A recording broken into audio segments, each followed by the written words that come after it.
पिछली बार रेस में हिस्सा लेने के लिए मेरे पास कोई भी गाड़ी नहीं थी, लेकिन किस्मत से मुझे बबलू मैकेनिक मिल जाते हैं और उनकी मदद से मैं एक ऑटो को रिस्टोर करता हूँ और उसी ऑटो से रेस में हिस्सा लेके इसी तरह मैं 5 करोड़ रुपए जीत जाता हूँ। तो पिछले 3 हफ्ते से रेसेस में गाड़ी चलाने की वजह से मेरे पीठ की वाट लग गई थी, तो इसलिए अपने आप को थोड़ा फिट रखने के लिए मैं वॉक के लिए निकल पड़ा था। और क्योंकि अब मेरे पास रेस में जीते हुए 5 करोड़ रुपए भी है, तो मैं तो बस यही सोच रहा था कि इन पैसों को अब कहाँ पे और कैसे खर्चा किया जाए। थोड़ा देर चलने के बाद मुझे भूख लग गई थी, तो मैंने सोचा मार्केट से जाके दूध बिस्कुट खरीद लेना चाहिए। लेकिन जेब्रा क्रॉसिंग पे रेड सिग्नल लगा हुआ था और जब मैं सिग्नल के ग्रीन होने का इंतजार कर रहा था, तभी अचानक से पुलिस की गाड़ी मेरे सामने आके रुकती है और देखते ही देखते 4-5 पुलिस की गाड़ियां मेरे सामने आके मुझे घेर लेती है। अब ये सब क्या हो रहा है मुझे कुछ समझ में नहीं आ रहा था और इससे पहले कि मैं कुछ जान पाता, अचानक पुलिस की गाड़ियों से पुलिस वाले बाहर निकलते हैं और वो सब के सब अपनी बंदूकें मेरे ऊपर तान देते हैं और मुझे बोलने लगते हैं, फ्रीज, अपने हाथ ऊपर करो और घुटनों के बल बैठ जाओ। हम आखिरी बार कह रहे हैं, ऑफिसर हमें सस्पेक्ट मिल गया है। उनकी ये सब बातें सुनने के बाद मुझे समझ में नहीं आ रहा था कि मैंने ऐसा क्या गुनाह कर दिया और आसपास की पब्लिक भी तमाशा देख रही थी कि आखिर ये सब क्या हो रहा है। सुनाई नहीं दे रहा? हाथ ऊपर करो वरना गोली मार दूंगा। तो मैं उनकी बात मानते हुए घुटनों के बल बैठ जाता हूँ, लेकिन ये सिर्फ एक मेरा नाटक था। जैसे ही उन लोगों का ध्यान मुझसे हटता है, मैं तुरंत उठ के वहाँ से भागना शुरू कर देता हूँ। मैं पूरी ताकत से दौड़ना शुरू कर देता हूँ और वो पुलिस वाले भी मेरे पीछे आ रहे थे। गिरते पड़ते मैं एक गली में पहुँचता हूँ, तब इतने में ही मुझे बाइक पे एक बंदा दिखाई देता है। मैं फटक से उस बंदे को बाइक से नीचे उतार देता हूँ और खुद बाइक पे बैठ के उसे स्टार्ट करके वहाँ से निकल पड़ता हूँ।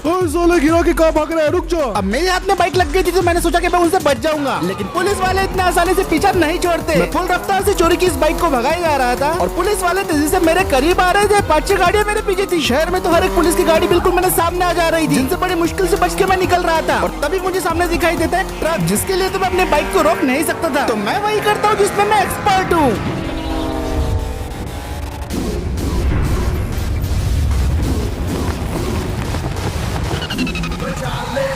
भयानक तरीके से ट्रक को पार करने के बाद मैं बाइक को फुल रेव देके वहाँ से निकल पड़ता हूँ। अब पूरे शहर की पुलिस मेरे पीछे पड़ गई थी। हेलीकॉप्टर से लेके नए नवेले पुलिस की गाड़ियां सारे के सारे मेरे ही फिराक में थे। मैं पूरी तरीके से मोस्ट वांटेड हो चुका था और इतने भारी ट्रैफिक में इन्हें अवॉइड करना एक अपने आप में बहुत बड़ा चैलेंज था। मैं एवेंजर को उसकी फुल रफ्तार में भगाया जा रहा था और सारे रोड ब्लॉक्स को तोड़ते हुए जा रहा था, लेकिन पुलिस वाले मुझे किसी भी कीमत पर पकड़ना चाहते थे। एक पुलिस की गाड़ी काफी तेज रफ्तार से मेरी तरफ आई और उसने मुझे ठोकना शुरू कर दिया था। उस गाड़ी ने मुझे एक के बाद एक कई सारी टक्कर मारी। मैं अपनी गाड़ी को बड़ी मुश्किल से कंट्रोल कर रहा था, लेकिन वो गाड़ी मुझे लगातार एक के बाद एक टक्करें बस मारे ही जा रही थी और मैं जल्दी कुछ नहीं करता तो मैं बाइक से डिसबैलेंस होकर गिरने ही वाला था। तभी एंड मौके पे मुझे एक आइडिया आता है। मैं अचानक से अपने बाइक को ब्रेक मारता हूँ और सीधा अपने बाइक से उस गाड़ी को ठोक देता हूँ। इसकी वजह से वो गाड़ी अनबैलेंस हो जाती है और सीधा पुलिस बूथ में जाके क्रैश हो जाती है। मैंने उस गाड़ी से पीछे छोड़ा लिया था और मैं सीधा निकल पड़ता हूँ हाईवे की तरफ। पर हाईवे पे पहुंचने के बाद मुझे पता चलता है कि यहाँ पे तो और भी ज्यादा पुलिस फोर्स है और ये लोग तो और भी भयानक तरीके से मेरी गाड़ी को डिसबैलेंस करने में लगे थे। मेरी बाइक लिटरली स्लाइड होते हुए चल रही थी। बाइक को कंट्रोल करना वैसे भी काफी मुश्किल था, ऊपर से पुलिस हर पल और नजदीक आते जा रही थी, जिससे मैं बाल बच रहा था। लेकिन अभी तक मुझे कोई अंदाजा नहीं था कि ये सारे के सारे पुलिस वाले आखिर मेरे पीछे पड़े तो पड़े क्यों है। पर इन लोगों से पीछे छोड़ना ज्यादा जरूरी था। अभी हैरानी की बात तो ये थी कि 30-40 गाड़ी मेरे अकेले को पकड़ने के लिए लगे हुए थे। मैं किसी तरह इन लोगों से बचते जा रहा था, लेकिन मुझे थोड़ी देर बाद सामने दिखाई देता है रोड ब्लॉक। एंड टाइम में मैं उस रोड ब्लॉक से तो बच जाता हूँ, लेकिन उसके चक्कर में बाकी पुलिस की गाड़ियाँ क्रैश हो जाती है और हाईवे में मुझे ऐसे कई सारे रोड ब्लॉक्स मिलते हैं जिनसे मैं बाल बचता हूँ, लेकिन बाकी पुलिस की गाड़ियाँ नहीं बच पाते। मैं वापस किसी तरह चुपके से सिटी में एंटर कर लेता हूँ और मैं तेज रफ्तार से अपनी बाइक को भगाया जा रहा था और मैं सोच रहा था कि मैं अपने गैरेज में पहुंच के इस गाड़ी को रख दूंगा। मैं तो समझ रहा था कि मैंने पुलिस को चकमा दे दिया है, लेकिन तभी अचानक से पुलिस की गाड़ी मेरे पीछे जाती है और वो जोर से मुझे टक्कर मारती है और उसकी वजह से मैं सीधा हवा में उड़ जाता हूँ। मेरी बाइक जमीन पे गिर जा रही थी और मैं लिटरली 4 सेकंड के लिए हवा में था और यही था मेरा एंड। मैं बुरी तरीके से क्रैश कर गया था और उसके बाद सारे पुलिस के गाड़ियां आ गए थे और मैं फाइनली पकड़ा गया। एक पुलिस ऑफिसर फिर उसके बाद गाड़ी से उतरते हैं और मेरे पास आके बोलने लगते हैं, अफसोस इतने भागने के बाद भी तुम्हारा हाल भी वही हुआ। मैं उन्हें बोलता हूँ कि आप लोग मेरे पीछे क्यों पड़े हो, मैंने तो कुछ भी नहीं किया। तो मेरी ये बात सुन के वो बोलने लगते हैं, बेटे एक बार थाने चलो सब पता चल जाएगा।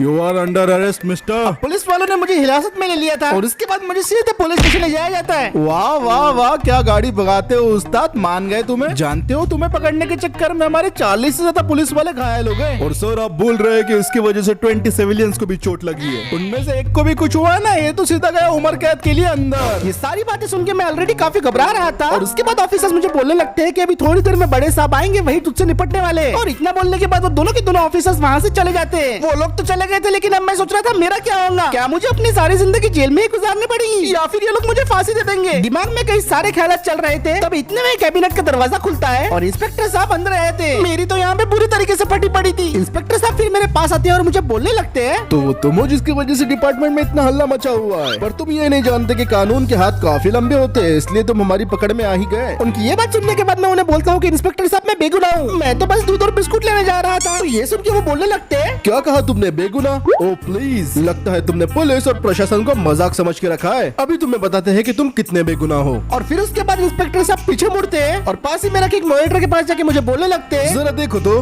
ये रहा तुम्हारा सारा चिट्ठा पिट्टा। और फिर उस मॉनिटर पे वो सारे काम दिखाई देते हैं जो मैंने पिछले कुछ महीनों में किए थे। बैंक में रॉबरी, इलीगल स्ट्रीट रेसिंग, सट्टेबाजी, वर्कशॉप को जलाना, मुर्दों की नगरी में इलीगली जाना। शुक्र करो वहाँ से कोई वायरस साथ में नहीं आया। और जो तुम बिजनेस करते हो उस पे भी हमारी नजर थी। जो कार्स को तुम मॉडिफाई करते हो, क्या तुमने उसके लिए आरटीओ से परमिशन ली थी? और तुम्हारे ट्रक वाले बिजनेस में भी काफी बार ओवरलोडिंग का चालान हुआ है और ओवर स्पीडिंग के तो कई सारे चालान है। अब इतना सब देखने के बाद मेरे पास बोलने के लिए शब्द नहीं बचे थे। मैं समझ गया था कि मैं अब लंबे टाइम के लिए अंदर जाने वाला हूँ, लेकिन तभी इंस्पेक्टर साहब मुझे बोलने लगते हैं, पर एक बात तो है, तुम्हारे अंदर टैलेंट कूट कूट के भरा हुआ है और तुम्हें इस टैलेंट को ऐसे वेस्ट नहीं करना चाहिए। ये सुन के मैं उन्हें बोलता हूँ कि इंस्पेक्टर साहब मैं आपकी बात का मतलब नहीं समझा। तो फिर इंस्पेक्टर साहब बोलने लगते हैं कि डिपार्टमेंट में हमें तुम्हारे जैसे काबिल ड्राइवर्स की जरूरत है और वो मेरी मदद चाहते थे मोस्ट वांटेड क्रिमिनल्स को पकड़ने के लिए। तो इंस्पेक्टर साहब मुझे सीधा बोलते हैं कि डिपार्टमेंट में ज्वाइन हो जाओ और हमारी मदद करो। ये सुन के मैं उन्हें तुरंत बोलता हूँ कि इंस्पेक्टर साहब ये मुझसे नहीं हो पाएगा। तो ठीक है, कोई बात नहीं, तुम्हारे ऊपर जितने भी क्राइम के चार्जेस लगे हैं वो तो तुम जानते ही हो। तुम या तो जेल जा सकते हो या फिर हमारा साथ देके कानून की रखवाली कर सकते हो। अब मैं काफी मुश्किल सिचुएशन में फंस गया था और लगभग 3 मिनट तक सोचने के बाद मैं इंस्पेक्टर साहब को बोलता हूँ, ठीक है इंस्पेक्टर साहब, मैं आपके ऑफर को एक्सेप्ट करता हूँ। ये हुई ना कुछ बात। और फिर उसके बाद इंस्पेक्टर साहब बोलते हैं कि कल से तुम्हारी ट्रेनिंग शुरू होने वाली है। और इंस्पेक्टर साहब मुझे ये भी बताते हैं कि अभी मुझे नकली नाम से अपॉइंट किया जाएगा ताकि मेरी इन्फॉर्मेशन कोई निकाल ना सके। मैं सारी बातें सुनने के बाद ठीक है बोलता हूँ और फिर एक दूसरे ऑफिसर कैबिन में आ जाते हैं और इंस्पेक्टर साहब उन्हें बोलते हैं कि कल से इसकी ट्रेनिंग शुरू होने वाली है, तो आप इसे घर छोड़ दो।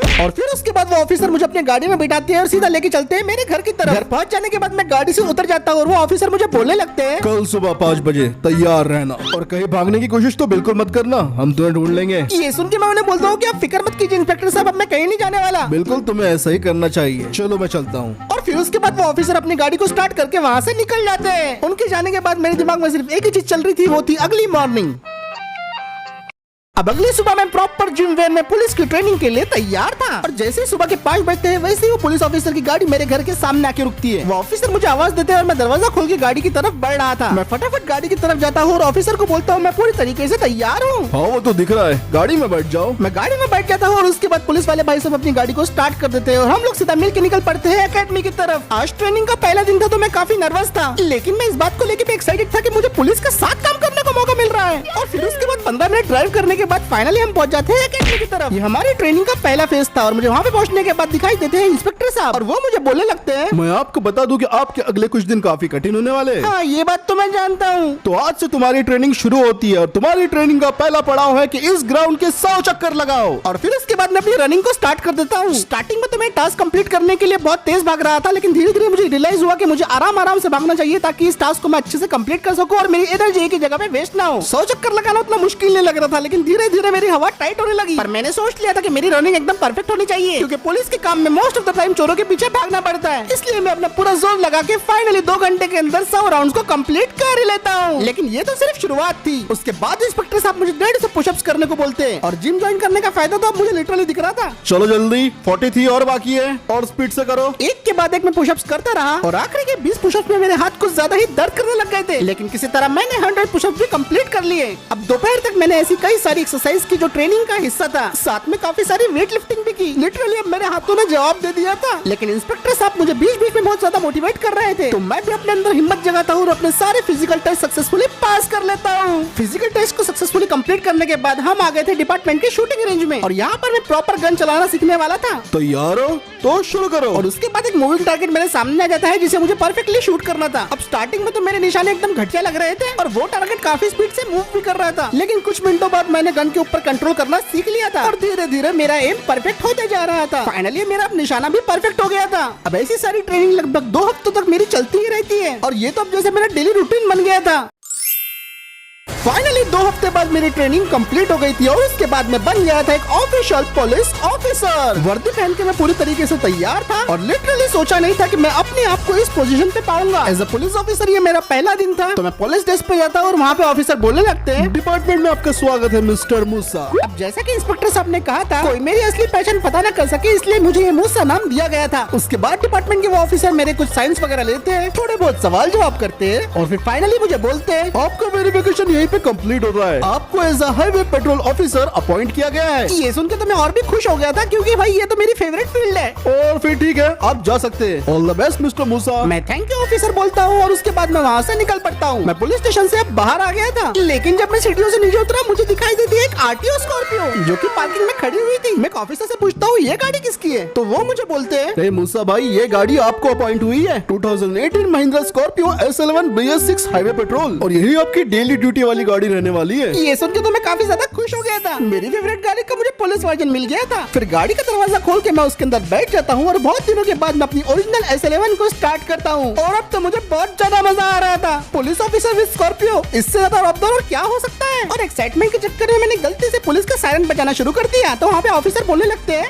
ओ मूसा भाई, गलत टाइम पे सायरन का इस्तेमाल कर रहे हो। मैं उन्हें सॉरी बोलता हूँ और जल्दी से सायरन बंद कर देता हूँ। पहले ही दिन मैंने पोपट वाली हरकत कर दी थी। फिर उसके बाद मैं अपने पुलिस स्कॉर्पियो को स्टार्ट करता हूँ और उसे लेके मैं सीधा निकल पड़ता हूँ उस हाईवे की तरफ जहाँ पे मेरी पोस्टिंग हुई है। मैं बिल्कुल एंजॉय करते हुए अपनी गाड़ी को भगा रहा था और भाई मैं बस सोच रहा था कि भाई एज अ पुलिस ऑफिसर पहले दिन मुझे कौन कौन से चैलेंजेस को फेस करना पड़ेगा। तो फिर इसी के साथ आज का वीडियो यहीं पे हम खत्म करते हैं। अब पुलिस ऑफिसर बनने के बाद मेरा पहला दिन कैसे जाएगा ये हम देखेंगे अगले वीडियो में। ये वीडियो पसंद आया है तो इस वीडियो पे लाइक कर दो, शेयर कर दो, चैनल को पहली बार देख रहे हो तो सब्सक्राइब जरूर करना। 10,000 लाइक्स कंप्लीट होते ही अगला वीडियो आ जाएगा। तो मैं मिलता हूँ आपसे अगले वीडियो में।